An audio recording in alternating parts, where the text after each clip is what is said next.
Europe 1. Et d'abord donc le récit terrifiant des policiers qui sont entrés au Bataclan le soir des attentats. À la barre, un enquêteur de la brigade criminelle évoque une scène de guerre devant la scène du Bataclan. 90 personnes ont été tuées par balle. Pour saisir l'horreur de cette soirée, un enregistrement audio du début de la tuerie a été diffusé. Gladys Lafitte.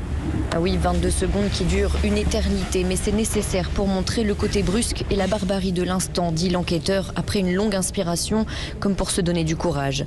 La bande démarre, le groupe Eagles of Death Metal joue un morceau et très vite des tirs en rafale, forts, nourris, et puis les cris de terreur, des guitares qui déraillent. Des parties civiles s'effondrent, d'autres se bouchent les oreilles.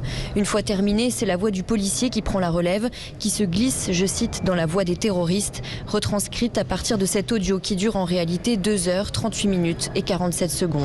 Couche-toi ou je tire, lève-toi ou je te tue, joue l'enquêteur comme au théâtre. Vous vous en prendrez à votre gouvernement, l'heure de la vengeance a sonné. 258 coups de feu sont enregistrés dans les 32 premières minutes, 52 depuis le balcon près du dictaphone en direction de la fosse. Nous avons eu 90 morts, mais ce bilan catastrophique aurait pu être bien pire, conclut l'enquêteur, la gorge nouée.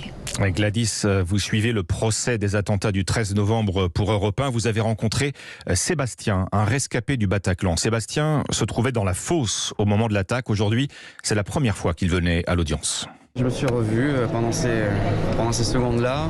Surtout ce passage entre le moment où on ne sait pas trop ce que c'est, ces bruits-là, et puis là où on réalise que c'est digne des pires cauchemars, des pires films qu'on a vus.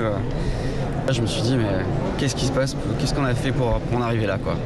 Le plus dur, ça a été de sortir de là-bas. Et une fois qu'on est vivant, on ne peut pas dire que ce soit dur d'assister à une reconstitution. Au contraire, c'est un travail de mémoire.